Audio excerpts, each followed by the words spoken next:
Listen up. This just in. All the gossip. The Rumor Report. Gossip. With Angela Yee. It's the Rumor Report. The Breakfast Club.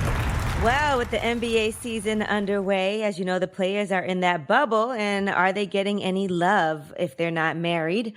Well, there's some rules, and the NBA has released a memo announcing guest rules pertaining to players in the bubble as they are getting ready for the playoffs. He said among those also not allowed as player guests per memo, current prospective staff or business relationships, including agents, trainers, massage, physical therapists, personal chefs, and tattoo artists.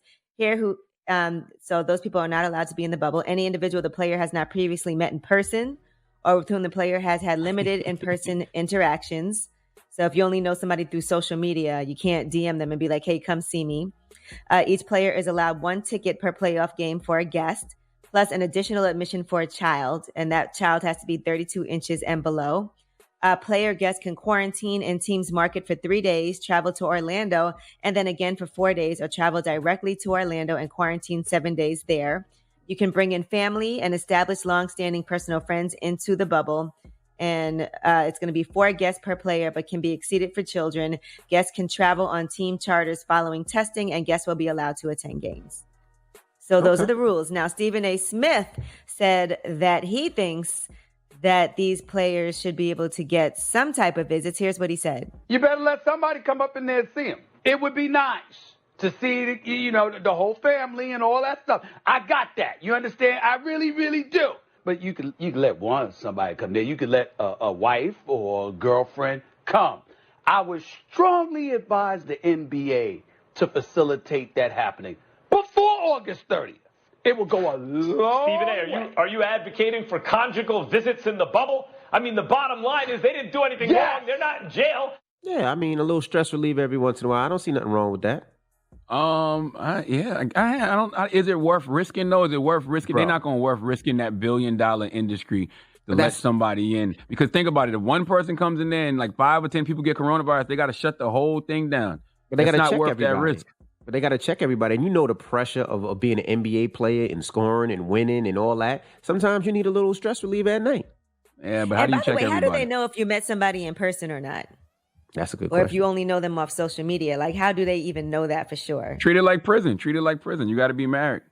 I'll tell you something though. That bubble got to be heaven for the gay NBA players right now, though, right? It's got to be a few gay NBA players that are in there living the life. Probably in there trying to convince the guys to try something new, like each other. What's wrong with you, man? What's wrong with you, man? What do you mean?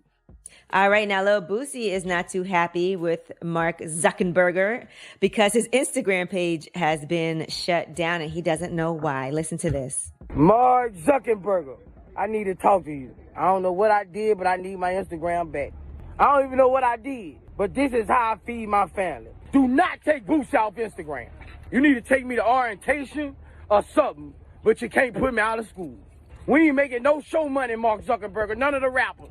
I need my Instagram back, man. I got people money I gotta post.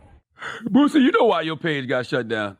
I looked on Boosie's page the other day and Boosie had a girl with her legs wide open with something between them. You don't know what it was, huh? Boosie, you know why your page got shut down. Come on. Look, he's confused. He doesn't know why. He needs his page back. That's how he feeds his family right now. Gotta get it, gotta get it back. Somebody need to show Boosie the rules of Instagram so he can see how he be breaking them. Yeah, what happened to the Boosie reality show? I don't know. Let's ask Sasha. Sasha was the executive producer. Mm-hmm. Yeah, maybe it's still coming out. He might still be in the works. All right, Cardi B says that her new album will be like Beyonce's Lemonade. She told Elle Magazine that my music is always going to make a woman feel like a bad bitch. When you make a woman feel like she's the baddest bitch in the room, to me, that's female empowerment. But this album is going to be really different. Of course, it's going to have my lemonade moments, my personal relationship moments. And she said, I do know that my relationship has a lot of drama and everything, but there's a lot of love. There's a lot of passion. There's a lot of trust. There's a big friendship. It's always us against the world. If you all are so curious to know about my relationship and blah, blah, blah, I'm going to put it in the music and you can buy it. I'm not going to give it to you all for free. True. Mm-hmm. That's the way to do it. And I think she has her OnlyFans up and popping now, right? Yeah, she cut it, I think, she was half trying price. to go live on OnlyFans trying to figure that out. But it's not going to be anything naked on there. So For all you people that thought you were going to get a glimpse of Cardi B, that's not going down.